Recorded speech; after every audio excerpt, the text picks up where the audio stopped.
Good morning all of students, स्वागत है आपको अपना YouTube channel Amit mathematics classes में। और मैं हूं अमित कुमार। स्टूडेंट्स, आज हम आपके बीच क्लास 10th का सब्जेक्ट मैथ का कुछ क्वेश्चन सॉल्व करेंगे, जो कि वास्तविक संख्या क्लास 10th का फर्स्ट चैप्टर है। स्टूडेंट्स, आज हम वास्तविक संख्या चैप्टर का एक्सरसाइज 1.2 का सभी क्वेश्चन हम सॉल्व करेंगे, जो कि आप बहुत ही आसानी तरीके से सभी क्वेश्चन जो हम सॉल्व करेंगे बहुत ही आसानी तरीके से आप समझ सकते हैं। स्टूडेंट्स, अब हम ये क्वेश्चन को सॉल्व करेंगे, जो कि वास्तविक संख्या क्लास 10th का फर्स्ट चैप्टर है। उस फर्स्ट चैप्टर का एक्सरसाइज 1.2 का ये मेरा पहला क्वेश्चन है। इस क्वेश्चन को बहुत ही आसानी तरीके से हम सॉल्व करेंगे और आप बहुत ही आसानी तरीके से समझ सकते हैं। देखिए, कहता है क्या, निम्नलिखित संख्याओं को अभाज्य गुणनखंड के गुणनफल के रूप में व्यक्त कीजिए। इस क्वेश्चन में 5 क्वेश्चन है, जिसमें से हम 2 क्वेश्चन सॉल्व करेंगे और 3 क्वेश्चन आपको सॉल्व करना है, और हमें कमेंट में बताना है कि आप इस क्वेश्चन को समझ पा रहे हैं या नहीं। चलिए, तो देखिए, हम फर्स्ट क्वेश्चन सॉल्व करते हैं किस प्रकार से। 140 है। 140 को सबसे पहले हम रफ पेज में लघुत्तम कर लेंगे। 140 को लघुत्तम कर लेंगे। देखिए, 2 से लगाए 70, उसके बाद 2 से लगाए 35, उसके बाद 5 से लगाए 7, 7 पचे 35। अब इसको हम गुणनफल के रूप में लिखेंगे। देखिए किस प्रकार हम गुणनफल के रूप में लिखेंगे। 2 गुने 5 गुने 7। अब इसको हम, ये 2 है, यहाँ पर भी 2 है और यहाँ पर भी 2 है, तो इस 2 को अलग अलग ये है, तो इसको हम साथ में लिखना है 2। इस प्रकार गुणनखंड के रूप में 2 स्क्वायर गुने 5 गुने 7, ये हमारा आंसर है। बहुत ही आसानी तरीके से बन गया है। अब देखिए, अब हम सेकेंड क्वेश्चन सॉल्व करते हैं। ध्यान दीजिए, बहुत ही आसानी तरीके से आप समझ सकते हैं। अब देखिए, यहाँ हम फर्स्ट क्वेश्चन सॉल्व कर दिए हैं, अब सेकेंड क्वेश्चन सॉल्व करेंगे। देखिए 156 है, इसको बहुत ही आसानी तरीके से सॉल्व करेंगे। सबसे पहले आप रफ पेज में 156 को लघुत्तम कर दीजिएगा। देखिए किस प्रकार से लघुत्तम करते हैं।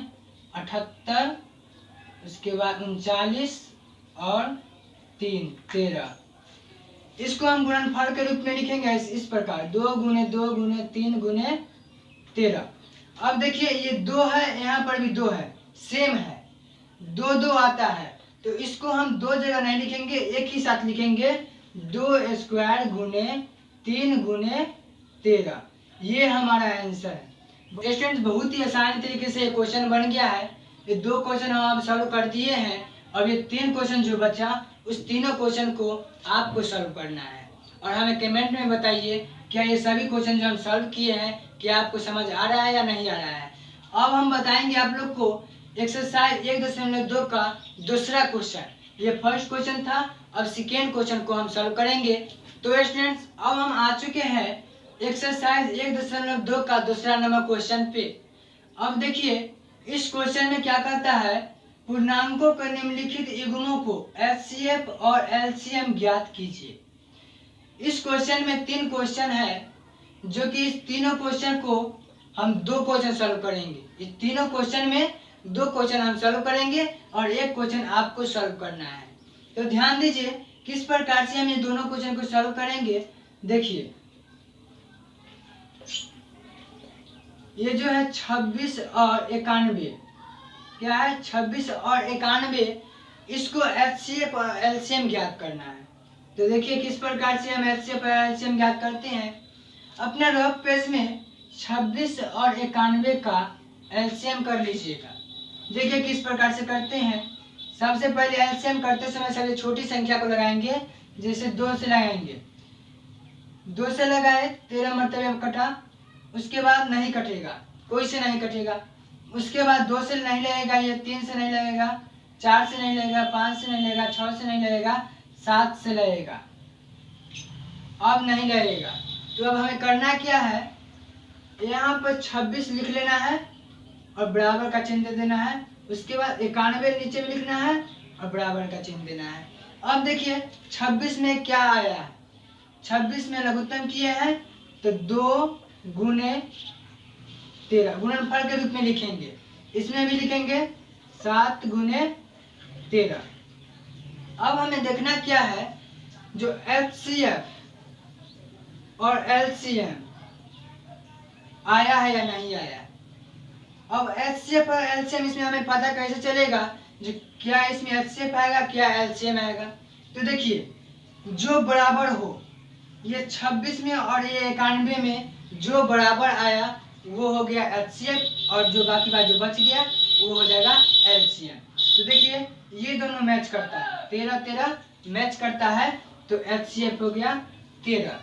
अब बचा 2 और 7, और ये दोनों जो है 13, तो इस दोनों को नहीं लेंगे, सिर्फ एक को ले लेंगे, तो 2 गुने 7 गुने 13, ये हो गया LCM, बराबर हो जाएगा 13 7 91, 91 दूना 182। तो बहुत ही आसानी तरीके से ये क्वेश्चन सॉल्व हो चुका है, ये हमारा आंसर है। तो इसी प्रकार दूसरा नंबर भी हम क्वेश्चन सॉल्व करेंगे, बहुत ही आसानी तरीके से वो भी क्वेश्चन सॉल्व होगा, ध्यान दीजिए आप।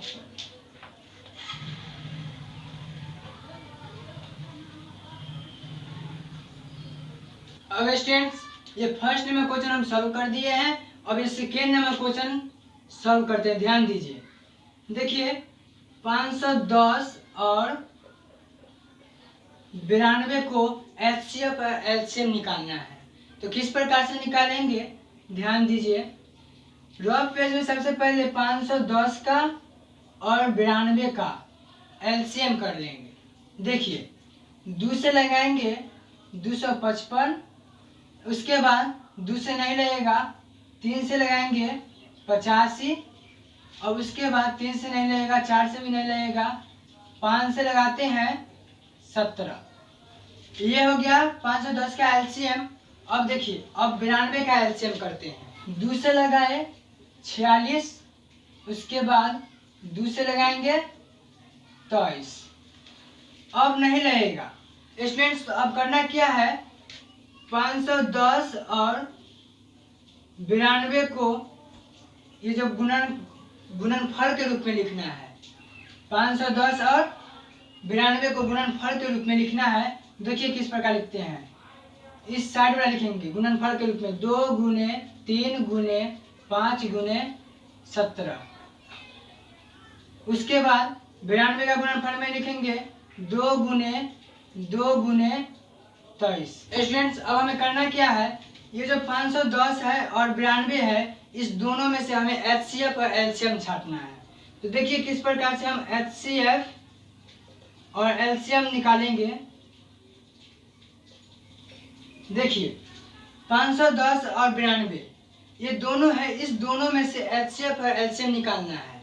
देखिए 510 और 92 में जो मैच होता है, सामने है, सब सामने है, मैच होता है, उसको हमें HCF में लिखना है, और जो मैच नहीं होता है उसको LCM में लिखना है। तो देखिए 510 और 92 में ये दो जो है मैच होता है, यहाँ भी 2 है और यहाँ भी 2 है, 510 में भी 2 है और 92 में भी 2 है। तो ये जो 2 है मैच होता है, तो ये 2 HCF हो गया। अब देखिए 3, क्या इस 510 में जो 3 है, क्या इस 92 में 3 है? नहीं है, 5 भी नहीं है, 17 भी नहीं है, तो HCF सिर्फ 2 हो जाएगा। और स्टूडेंट्स ये मेरा HCF हो गया, और LCM अब क्या हो जाएगा, देखिए ये दोनों जो मिल गया, 2 2 मिल गया, तो ये HCF हो गया। और बाकी में देखिए 3 है, तो 3 नहीं मिल रहा है, 5 है तो 5 भी नहीं है, 17 है 17 भी नहीं है, यहाँ 2 था और नीचे में भी 2 था, तो ये मैच हो गया, तो ये मेरा HCF हो गया। और LCM अब इसमें मैच नहीं हो रहा है, तो जो बचा हुआ है वो मेरा LCM हो जाएगा। देखिए यहाँ 2 2 है, मैच हो गया, तो इस जगह पर ऊपर में भी और नीचे में भी 2 है, तो इस दोनों 2 के बदला में हम 1 2 यहाँ पर दे देंगे। उसके बाद गुणनफल के रूप में लिखेंगे, सबको लिखेंगे, नंबर बाय नंबर लिखेंगे, 2 लिखेंगे, यहाँ पर भी 2 लिखेंगे। उसके बाद छोटी संख्या 3 है, 3 लिखेंगे। उसके बाद 5 है, 5 लिखेंगे। उसके बाद 17 है, 17 लिखेंगे। 23 है, 23 लिखेंगे। तो ये मेरा LCM हो गया, और ये मेरा आंसर बहुत ही आसानी तरीके से सॉल्व हो चुका है। अब ये मेरा फर्स्ट और सेकेंड क्वेश्चन सॉल्व कर दिए हैं और ये थर्ड क्वेश्चन जो बचा वो थर्ड क्वेश्चन को आप सॉल्व करके और हमें कमेंट में बताइए क्या इस दोनों क्वेश्चन को आप समझकर ये तीसरा क्वेश्चन आप बना सकते हैं या नहीं। तो स्टूडेंट्स ये हमारा तीसरा नंबर क्वेश्चन है, देखिए किस प्रकार से सॉल्व होगा। तीसरा नंबर क्वेश्चन में क्या कहता है, अविभाज्य गुणनखंडन विधि द्वारा निम्नलिखित पूर्णांकों को एचसीएफ और एलसीएम ज्ञात कीजिए। ये जो तीसरा नंबर क्वेश्चन है इसमें एचसीएफ और एलसीएम दोनों हमें ज्ञात करना है। तो ध्यान दीजिए किस प्रकार से एचसीएफ और एलसीएम ज्ञात होगा। देखिए ये हमारा फर्स्ट क्वेश्चन है 12, 15 और 21 का एचसीएफ और एलसीएम निकालना है 21। तो हमें करना क्या है, सबसे पहले अपना रफ पेज में 12 और 15 और 21 का एलसीएम निकालेंगे। तो देखिए किस प्रकार से एलसीएम निकलेगा। सबसे पहले छोटी संख्या 2 से लगाएंगे 6, 2 से लगाएंगे 3। अब किसी से नहीं लगेगा, यहाँ 3 से लगेगा 1 हो जाएगा। उसके बाद 15, 2 से नहीं लगेगा 3 से लगाएंगे 3 पचे 15। उसके बाद 5 से लगा 1 मरतबे कट गया। उसके बाद 21, 2 से नहीं लगेगा 3 से लगाएंगे 7 21। उसके बाद 7 से लगेगा 1 कट गया। इसको अब गुणनफल के रूप में लिखेंगे किस प्रकार, जो कि 12 का 15 का और 21 का गुणनफल के रूप में लिखेंगे 2 गुने 2 गुने 3। उसके बाद 3 गुने 5, 3 गुने 7। अब इसको करना क्या है, अब हमें एचसीएफ और एलसीएम ज्ञात करना है। तो किस प्रकार से एचसीएफ और एलसीएम ज्ञात करेंगे, देखेंगे 12, 15 और 21 में तीनों मैच होता है या नहीं। यहाँ 2 है, क्या 12 में 2 है तो 15 में 2 है और 21 में 2 है, नहीं है तो छोड़ देंगे। 3, 15 में भी 21 है, 15 में भी 3 है और 21 में भी 3 है, तो ये तीनों मैच हो गया। तो हमारा एचसीएफ हो गया 3। अब एलसीएम क्या होगा, अब जो बचा हुआ है उसको भी लिखेंगे और जो मैच हो चुका है इस तीनों में से एक को ले लेंगे। तो सबसे छोटी संख्या लेते हैं हम पहले 2, उसके बाद गुने, उसके बाद ये 2, उसके बाद इस तीनों 3 में हम एक 3 ले लेंगे 3 गुने 5 गुने 7। ये हो गया।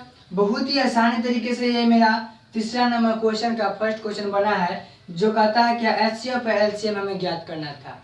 हो गया, बहुत ही आसानी तरीके से एचसीएफ और एलसीएम ज्ञात हो गया। स्टूडेंट्स अब इस हम टोटल को जोड़ते हैं तो 420 आंसर आता है। तो यही मेरा इस क्वेश्चन का आंसर है। अब देखिए हम अगला क्वेश्चन सॉल्व करते हैं, बहुत ही आसानी तरीके से ये भी क्वेश्चन सॉल्व हो जाएगा।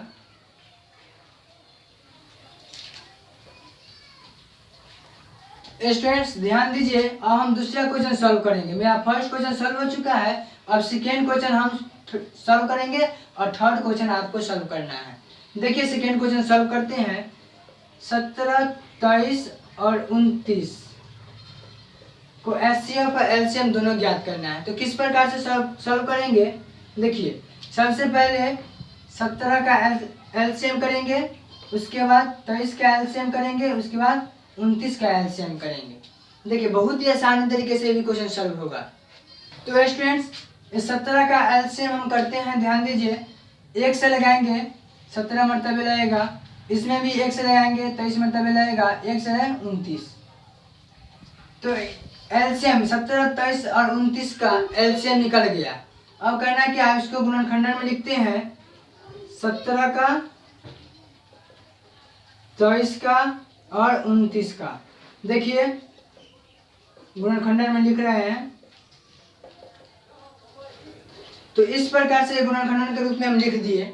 अब करना क्या है, अब एचसीएफ और एलसीएम हमें ज्ञात करना है। तो क्या करेंगे, 17 और 23 और 29 में दोनों में मैच करेंगे जो एक ही संख्या तीनों में है या नहीं। देखिए एक तीनों संख्या में है, तीनों में है, 17, 23, 29 में तीनों में एक है, तो ये मेरा एचसीएफ हो जाएगा। उसके बाद 17 इस दोनों, बाकी बात इस दोनों में 17 नहीं है, तो ये मेरा एचसीएफ नहीं होगा। अब जो बचा हुआ है वो मेरा एलसीएम हो जाएगा, लेकिन इस तीनों में से ये तीनों जो एक है, इस तीनों में एक हम एक लेंगे। इसमें एलसीएम में भी तीनों के बदला में हम एक एक लेंगे। उसके बाद मेरा बचा ये 17, उसके बाद 23, उसके बाद 29। तो ये मेरा दूसरा नंबर भी क्वेश्चन सॉल्व हो चुका है। अब स्टूडेंट्स तीसरा नंबर क्वेश्चन आपको सॉल्व करना है। इसका टोटल आंसर है 11,339। तो ये हमारा दूसरा नंबर क्वेश्चन बहुत ही आसानी तरीके से स्टूडेंट सॉल्व हो चुका है। अब तीसरा नंबर आप हमें सॉल्व करके बताइए क्या ये क्वेश्चन आपसे सॉल्व हो पा रहा है या नहीं। स्टूडेंट्स ये हमारा चौथा नंबर क्वेश्चन है। देखिए इस क्वेश्चन में क्या कहता है, एलसीएम 306 और 657 बराबर 9 दिया है। तो एलसीएम 306 और 657 ज्ञात कीजिए। देखिए किस प्रकार से ये क्वेश्चन सॉल्व होता है, बहुत ही आसानी तरीके से सॉल्व होगा। इसको एचसीएफ गुने एलसीएम बराबर दोनों संख्याओं को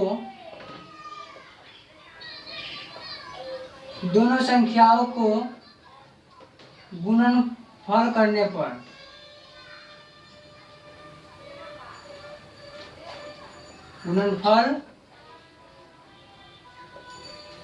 पर 9 गुने एलसीएम इंटू 306 और 657 बराबर 306 और 657। अब क्या करेंगे, एलसीएम बराबर 306 और 657 बराबर 306 और 657 बटे 9। अब इसको काट दिए, 34 नंबर 306 करना क्या है। अब देखिए 34 गुने 657 बराबर हो जाएगा 22,338। ये आपका आंसर बहुत ही आसानी तरीके से चौथा नंबर भी क्वेश्चन बन गया है। तो स्टूडेंट्स ये हमारा पांचवा नंबर क्वेश्चन है। देखिए इस क्वेश्चन में क्या कहता है, जांच कीजिए कि क्या किसी प्राकृतिक संख्या n के लिए संख्या 6n पर 0 पर समाप्त हो सकता है। तो देखिए किस प्रकार से हम सॉल्व करते हैं। तो देखिए प्राकृतिक संख्या n बराबर 1, 2, 3, 4 अब जहाँ तक भी लिख सकते हैं। तो जब n बराबर 1 तो 6n बराबर 6, 1 बराबर 6। अब तो n बराबर 2 तो 6, 2 बराबर 36। तो n बराबर 3 तो 6, 3 बराबर 216। तो स्टूडेंट्स अब हमें करना क्या है, नीचे में जगह नहीं है तो हम यहाँ पर लिखते हैं। हमें अब यहाँ पर लिखना है किसी प्राकृतिक संख्या